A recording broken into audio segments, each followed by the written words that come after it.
جی بہن السلام علیکم، کیسی ہیں آپ؟ خیریت سے ہیں؟ جی بالکل، مولا کا کرم ہے۔ آپ سنائیں سر، کیسے ہیں؟ اللہ تعالیٰ کا احسان ہے میری بہن، خدا آپ کو جزائے خیر دے۔ تھینک یو سر، آپ جو مسلمانوں کے لیے بلکہ مومنین اور جو عزاداروں کے لیے کر رہے ہیں نا، سیدہ آپ کو جزائے خیر دے الہ میں اور الہ اپنے میں امان کیا ہے؟ جی تھینک یو میں نا سنی فیملی سے بلونگ کرتی ہوں سر، کس سے بلانگ کرتی ہیں؟ تو جی سنی فیملی سے۔ خدا آپ کو عزت دے میری بہن، اللہ تعالیٰ آپ کو حفظ کرے۔ جو میرے بابا تھے وہ شیعہ تھے، لیکن میرے ننیال اور ددیال جو ہیں وہ بہت زیادہ خلاف اچھا اس عقیدے جی۔ اچھا، تو میں آپ بھی کا حال جواب ہی دو۔ میں بھی شیعہ ہو گئی اور آپ؟ جی میں اس لیے آپ کو کال کر رہی تھی کہ مجھے شیعہ کرنے میں سب سے زیادہ جو کردار ہے وہ حسن اللہ یاری صاحب کا ہے۔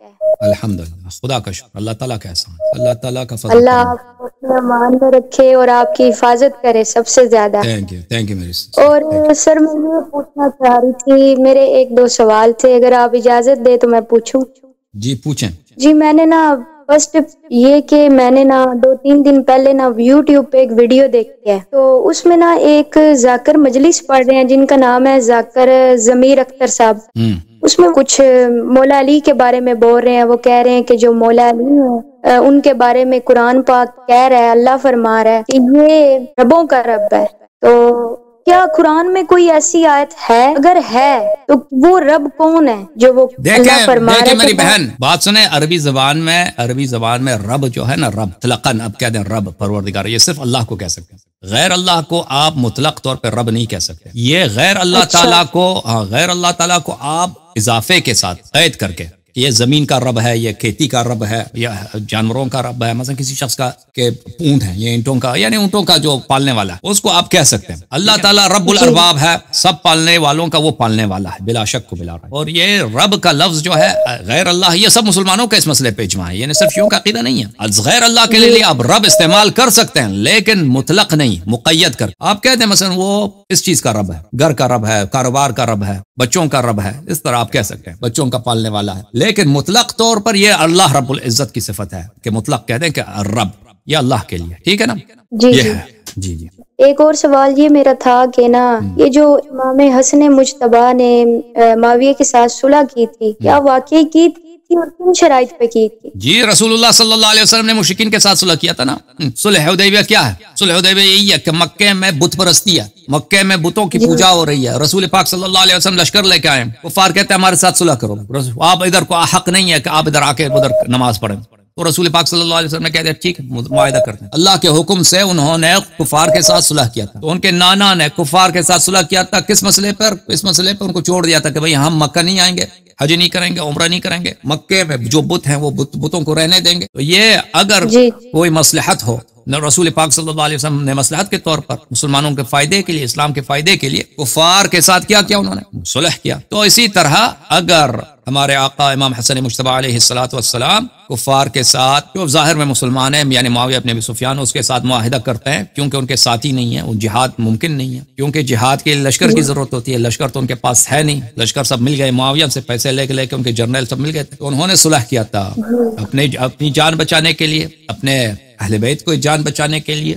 اور اپنے شیعوں کی جان بچانے کے لیے۔ اور اگر وہ اس وقت صلح نہ کرتے، جیسے کربلا میں امام حسین علیہ السلام نے بھی بہت کوشش کی صلح کی، آخر دم تک انہوں نے صلح کرنے کی کوشش کی کہ جنگ نہ ہو کربلا میں، تو وہ سامنے والے نہیں مان رہے، صلح نہیں کرنا چاہتے تھے سامنے والے، تو امام حسین علیہ السلام نے بھی کوشش کی، لیکن معاویہ جو تھا یزید سے مختلف تھا، معاویہ صلح کرنا چاہتا تھا، کہتا تھا کہ ہم آپ کو قتل نہیں کریں گے، بس آپ حکومت ہمارے لیے چھوڑ دیں۔ اگر امام حسن مجتبیٰ علیہ السلام صلح نہ کرتے، وہی جو کربلا میں ہوا تھا وہ امام حسن علیہ السلام کے ساتھ بہت بڑے پیمانے پہ ہوتا، یعنی وہاں پر کوفے میں شیعوں کے سب قتل عام ہوتا، کیونکہ شام والے بہت بڑے لشکر لے کے آئے تھے، ان کو پتا تھا کہ شیعہ کون کون ہے، شام میں، عراق میں کون کون ہے، اور مدینے میں کون ہے، سب کو گھروں سے نکال کر ان کو ذبح کرتے ہیں۔ تو امام حسن مجتبیٰ علیہ السلام نے دین بچایا، اسلام بچایا، ایمان بچایا۔ جی اور مزید بولے میری بہن؟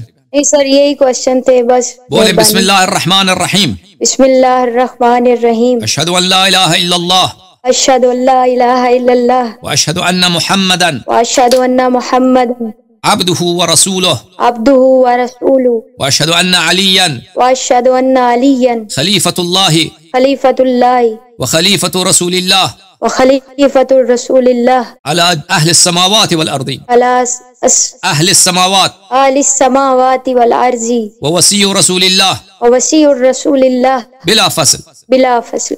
واشهد ان فاطمة الزهراء واشهد ان فاطمة الزهراء سلام الله عليها سلام الله عليها سيدة نساء العالمين. سيد النساء العالمين. واشهد ان الحسن والحسين واشهد ان الحسن الحسين وعلي بن الحسين وعلي بن الحسين ومحمد بن علي ومحمد بن علي وجعفر بن محمد وجعفر بن محمد وموسى بن جعفر وموسى بن جعفر وعلي بن موسى وعلي بن موسى ومحمد بن علي ومحمد بن علي وعلي بن محمد وعلي بن محمد والحسن بن علي والحسن بن علي والحجة بن الحسن والحجة ابن الحسن المهدي المهدي حجج الله حجج الله وخلفاء الله وخلفاء الله وخلفاء رسول الله وخلفاء رسول الله وأئمة الهدى وأئمة الهدى بهم أتولى وحمة بحلا ومن أعدائهم ومن أعدائه أتبرأ وتبرأ إلى الله تعالى. إلى الله تعالى. آج سے میں 12 اماموں کا، اہل بیت اطہار علیہم الصلاۃ والسلام کا، رسول اللہ صلی اللہ علیہ وسلم کا کنیز نوکر بنت نوکر ہوں، بے شک بے شک، اور ان کے دشمنوں پہ لعنت بیچتا ہوں، بے شمار لعنت بے شمار. اور آج سے میں غاصبین فدق، غاصبین امامت و خلافت پہ لعنت بیچتی ہوں. غازین فدق اور غازین امامت پہ لعنت بھیجتی ہوں. بہت مہربانی آپ کی بہن، اللہ قبول فرمائے، اللہ تعالیٰ آپ کو عزت دے. تھینک یو میری بہن. خدا حافظ. خدا حافظ. خدا حافظ. خدا حافظ.